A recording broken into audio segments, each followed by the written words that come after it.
right, guys, so I think that we are ready to get started. So good morning, first of all, and happy Earth Day. This year marks the 50th anniversary of Earth Day, so that's very exciting. We're having a lot of fun with it. And we have events happening all day today, pretty much on the hour, right through 3 o'clock this afternoon to help us celebrate. So our programs today are brought to you by Diamond Packaging. And Diamond Packaging was founded in 1911 and is a global industry leader specializing in developing innovative and sustainable packaging solutions. And you can see their logo and their website there if you guys are interested in checking out more about them. For years, Diamond has been a presenting sponsor of Earth Day at our zoo. They donate saplings and pollinator seeds to guests that come to the zoo for Earth Day. So if you guys have been to an Earth Day, when we have it on site in previous years, I'm sure you've seen them there. And we're very happy to have them continuing their support, donating saplings and sponsoring the events of the day today again. So thank you very much to Diamond Packaging. While their free saplings have all already been claimed, we do have some sustainable baskets that our zoo shop is putting together that are available for pickup this Sunday. If you guys are interested, you can jump on our website. They'll be available until 10 o'clock tonight. So let's get into our lion experience. So my name is Annie Wheeler.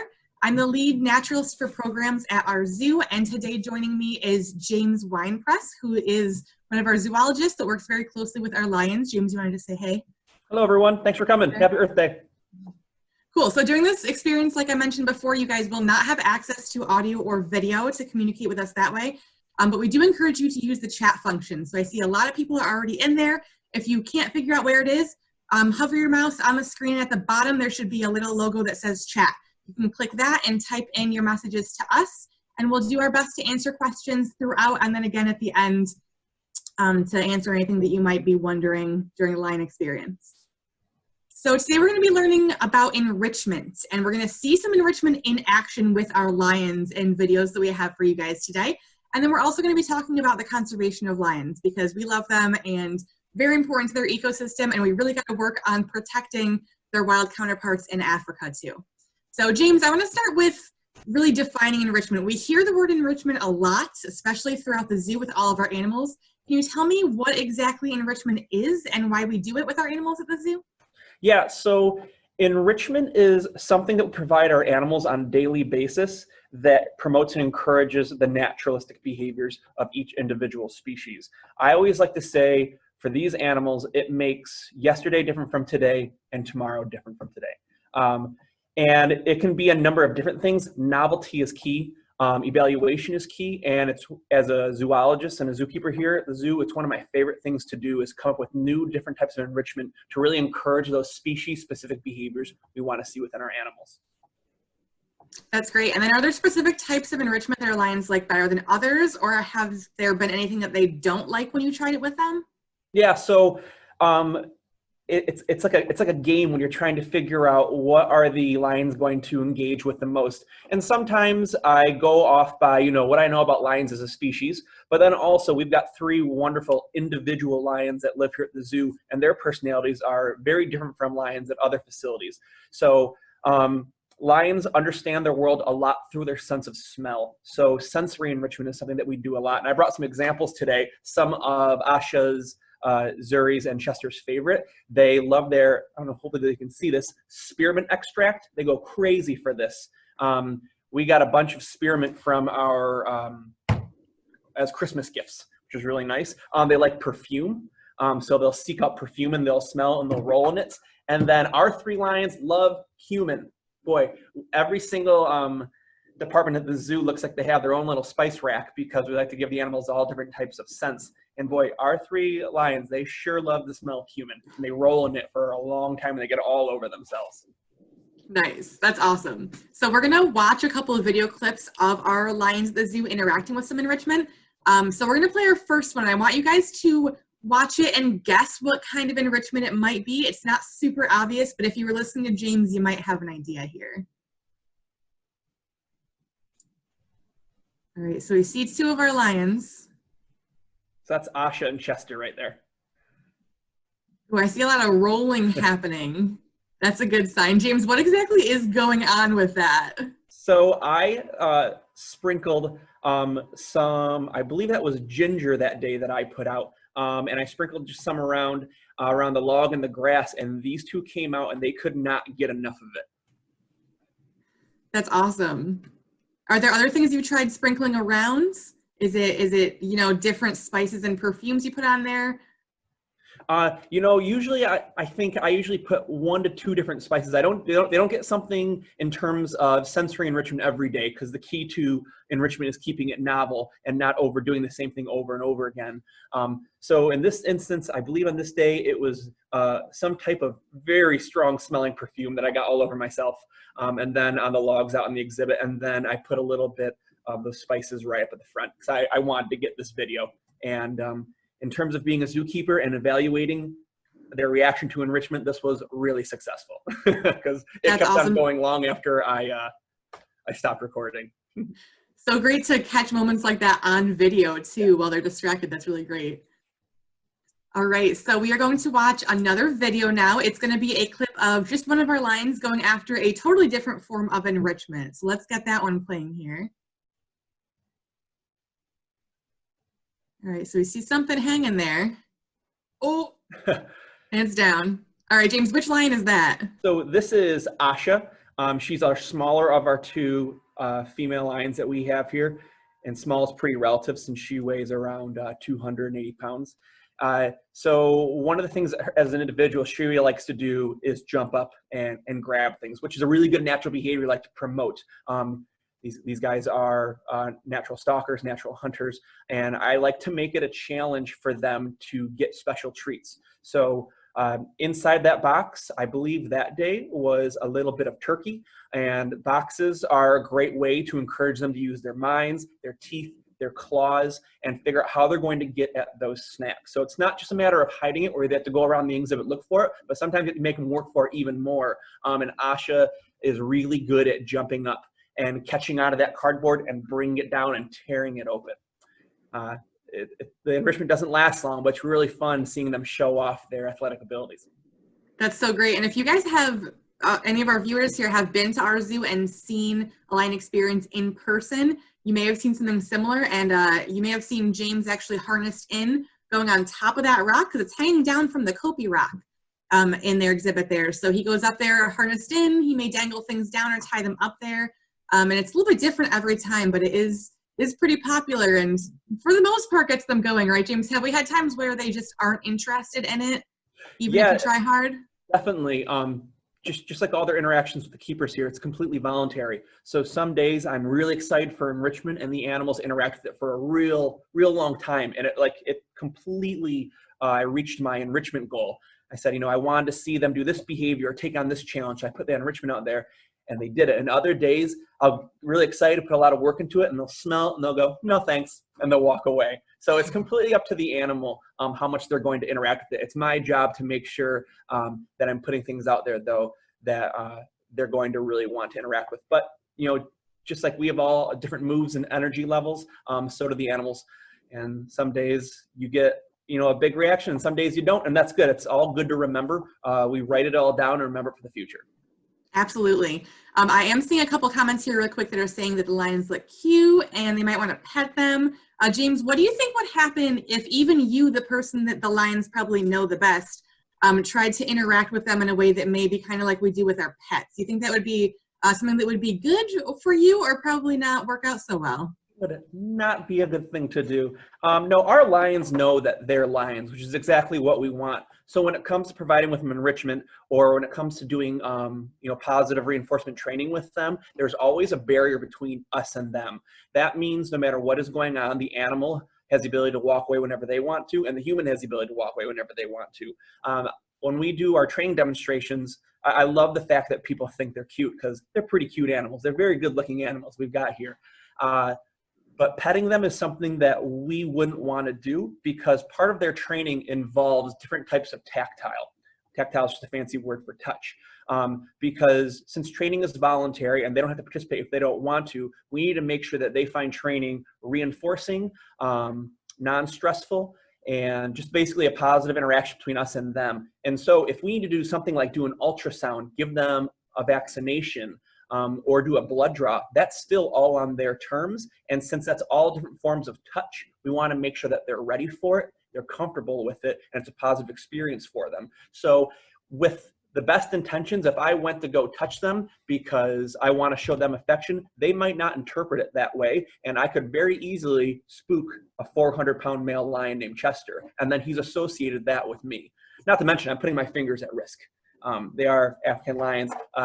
This is the canine of an African lion, and I'm not going to be getting my fingers anywhere near this. So I like to appreciate them from a safe distance. And if we do any up-close training with them, we always discuss how we're going to interact with them, and we pay attention to their body cues. They pay attention to ours to make sure it's a safe, positive experience for everyone. Absolutely, and that's the case with not just our lions, but with all of our dangerous predators at the zoo, with our tiger, with our polar bear. Our zookeepers are not ever going in and interacting inappropriately or petting them or doing anything that may put them at risk. So I think that's something really important that we all know about here too. So we do have one more video to play. This includes enrichment that was made specifically for Earth Day. So let's check this one out. So I just want to say, as a keeper, I really appreciate the volunteers who worked really hard to create these paper mache colored globes. But what you're seeing right now is that paper mache globe completely destroyed thanks to Asha. She's using those strong paws to bat that thing around, and I just want all the volunteers who worked hard on that to know the lions really enjoyed it, and proof of that is that's completely destroyed. And these paper mache globes were actually made by our zoo campers and our homeschool groups, which is really great. I believe that the campers made the paper mache globes and the homeschoolers came in and decorated them for us. So you can see they definitely went to good use. They did. James, is there anything that may have been in them, or did you spray or sprinkle anything on them, or was it just the fact that it was something new in her environment that got her interested? So we were given 3 of them. 2 of them had some chicken gizzards in them, and another one just had some smells put in them. Very cool, very cool. Now, you said that this one is Asha, right? Yes, it is, yeah. So we've seen Asha and Chester in these videos so far, and we do have 3 African lions at our zoo. Our other one is Zuri. Why isn't Zuri in these videos? Can you tell us a little bit about her and why she may have not been quite as interested with the enrichment? Yeah, so, I mean, these are the videos that I just happened to get, but rest assured, Zuri does interact with a lot of different types of enrichment. In these videos, I just happen to get Asha and Chester the most. But something that I always keep in mind when providing enrichment, especially to social animals, is that there is a social hierarchy. For all of the regular visitors to the zoo, Zuri is our largest female. She's around 360 pounds, so intelligent. She spends a lot of time on that bus. She's probably up there right now because it's a little cool out and the bus is heated for her to be extra comfortable. So when I do put enrichment out there, though, I do always think about the fact that I want all the animals, not just the more dominant animals, to be able to interact with enrichment. Sometimes I'll actually give animals enrichment items to interact with on different parts of the exhibit. So we have an inside holding area. We've got a building with 3 rooms and 2 additional yards that the public doesn't get to see. And they'll get enrichment items in there, and I might give Zuri time on exhibit to just interact with enrichment by herself, give her that opportunity. But the 3 of them will interact regularly with enrichment. But because there are 3 of them, and lions being social cats doesn't mean that they're sharing cats, we always put at least 3, if not more, different types of enrichment item out there, so everyone has the opportunity. So if I'm putting out smells, something like perfume, it's not just one big area that smells. I'm going to put different parts of it all over the place so they can all interact with it wherever they are on exhibit. That's awesome. It sounds like zookeeping is definitely something that keeps you on your toes all the time with your animals there. So enrichment really helps our zoo animals live healthy lives, and you guys have seen the different types in these videos here. And that's really great for our zoo animals, but unfortunately their wild counterparts in Africa aren't doing so well. So in honor of the 50th anniversary of Earth Day this year, we want to talk a little bit about what's been going on with our lions over the last 50 years. Right now they're listed as vulnerable with a decreasing population. So anytime we hear listing statuses like vulnerable, endangered, critically endangered, those are all things that tell us there's definitely a problem with them. And just due to their basic adaptations with how strong they are, how fast they are, how well adapted at hunting they are, we would think that they should be doing really well in their natural environment, but unfortunately that's not the case right now. They've lost about 2/3 of their population over the last 50 years, which is a whole lot in a very short period of time, so much that they're extirpated or locally extinct in parts of Western and Central Africa. And they're facing a whole lot of problems. We always hear about poaching with animals, lions included. Poaching is always going to be a problem with them. But a bigger issue right now is habitat loss. So habitat loss can lead to a huge array of problems. It's not just losing their territory, but it also means that they're really depleting their prey sources. So they typically will eat ungulates, so animals like wildebeest or antelope or zebra. And if there's not enough space and territory for the lions to exist in, you can bet that there's definitely not enough space and territory and resources for their prey species to survive in. So what's happening is they're not getting enough food, they're losing their natural territory, so they're being pushed closer to human settlements.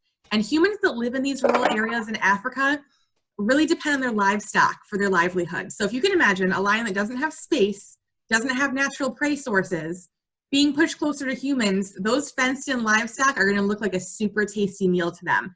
Farmers do not appreciate that when they are depending so heavily on their livestock for their livelihood. So as you can imagine, farmers aren't happy with lions. So if a farmer sees a lion, they're typically going to go out and try to kill it just to protect their livelihood. So James, can we talk a little bit about what we can really do, what our zoo maybe is doing as far as lion conservation to try to solve these problems? Because, you know, there's not a whole lot we can do right here in Rochester that we can think of. But maybe talk a little bit about some of the programs that we've supported in the past or what we've done as far as lion conservation at our zoo. Yeah, sure. And there are several different ways a zoological facility like Seneca Park Zoo can contribute to lion conservation. The first is just the animals under our care and the fact that we have guests coming to see them. You've probably all heard us refer to our animals as ambassadors for their species, and that's exactly what they are. My goal whenever guests come to the zoo is for them to completely fall in love and get to know Chester, Asha, and Zuri on the individual level. We've got guests who can recognize them and know the things, know the types of enrichment that they really engage with the most.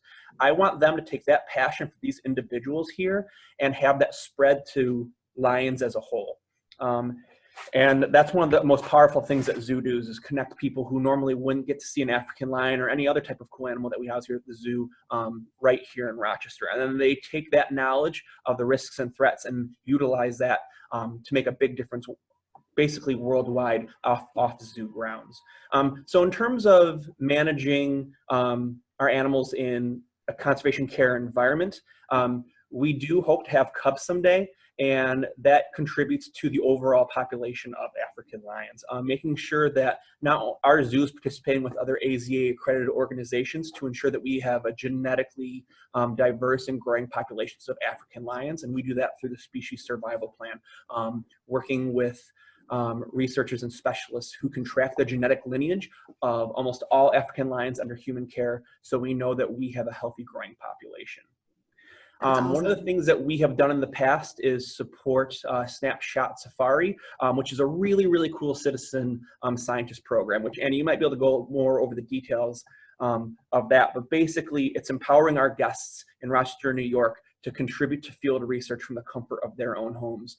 Because like you said, we want to make sure that there's space in Africa, both for the wildlife that's been there, but also for the people whose livelihoods, you know, they're also there. We want to be able to, they want to be able to coexist with them peacefully. So do you have some details about what Snapshot Safari is you can go over? Because I'm sure you can go over it a little better than I can.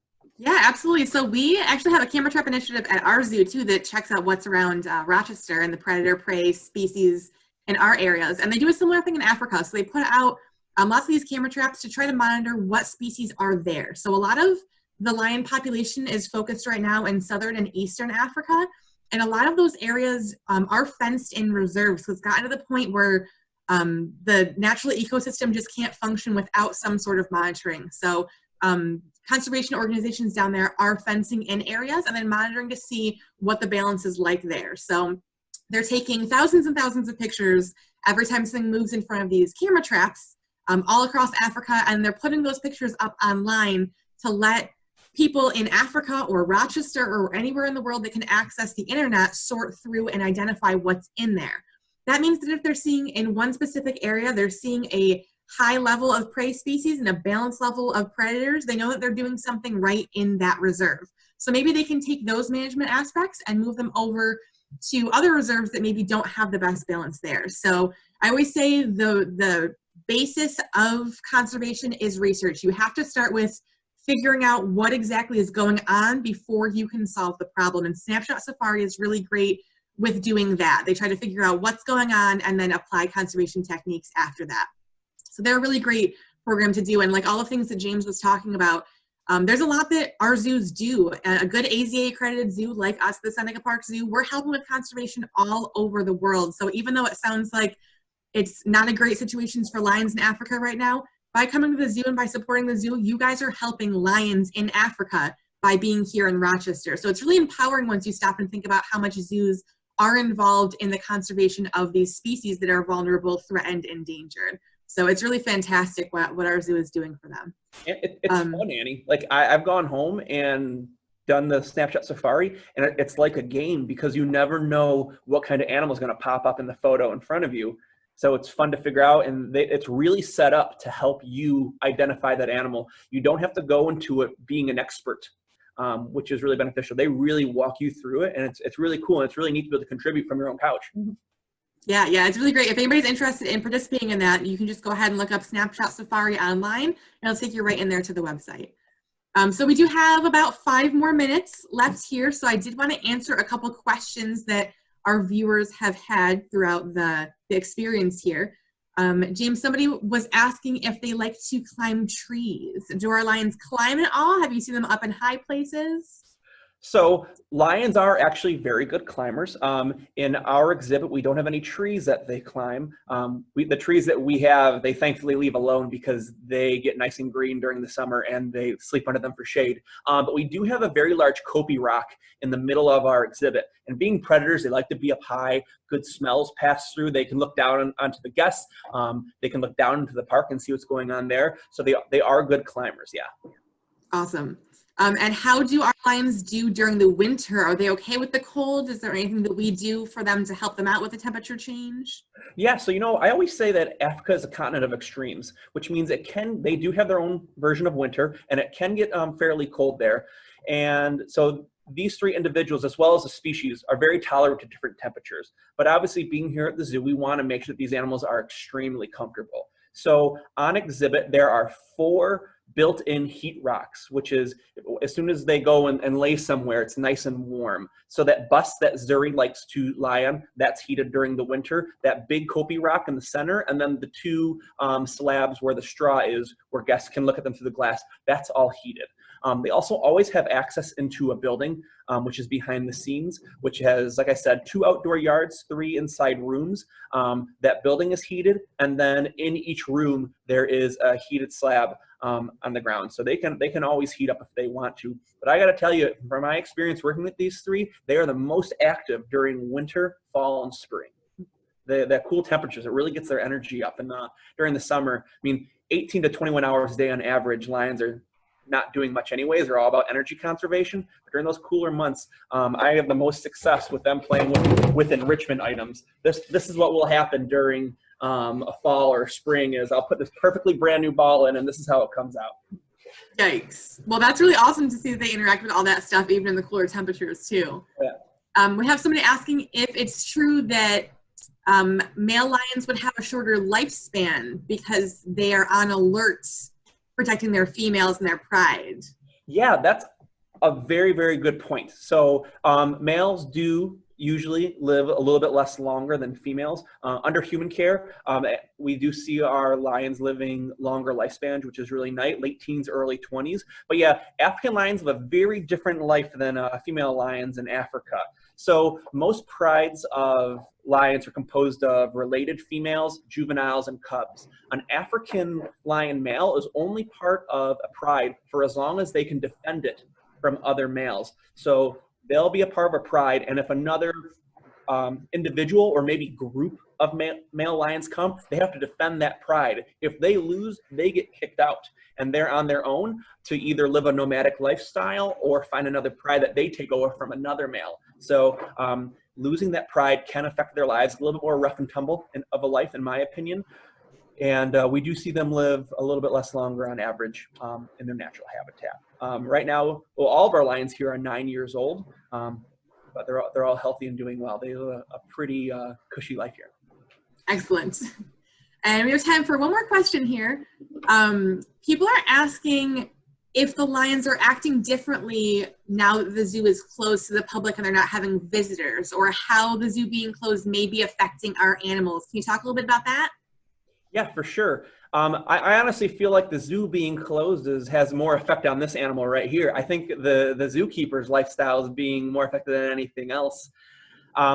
So I honestly haven't observed any type of difference in our African lions. I mean, our 3 individuals have the ability to sleep through just about anything, whether it's a zoo brew in the evening or having school kids come and visit and yell hi to them. So I haven't observed much of a difference on them.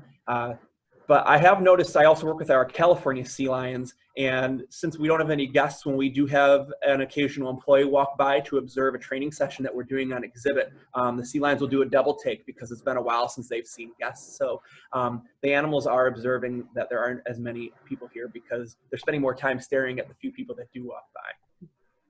Excellent. And then one more thing, James, is there any way that people can get involved with enrichment for our zoo animals? Is there any way that they can donate or help out at all for that? Yeah, I believe on the Seneca Park Zoo website, we do have a section that talks about enrichment items that can be donated.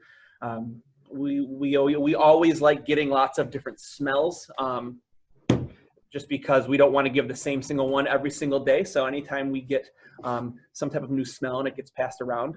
And then during the holiday season, we do have a wish list for different enrichment items that the keepers actually pick themselves. That we know that specific individuals or the species that we care for here get a lot out of. So we share all that on our social media platforms, and it should be on our website as well. But if not, please reach out to us. Excellent. And we also did just share the link to animal enrichment on the chat over there from our Seneca Park Zoo Zoom account there, and we'll have that available for you guys afterwards too.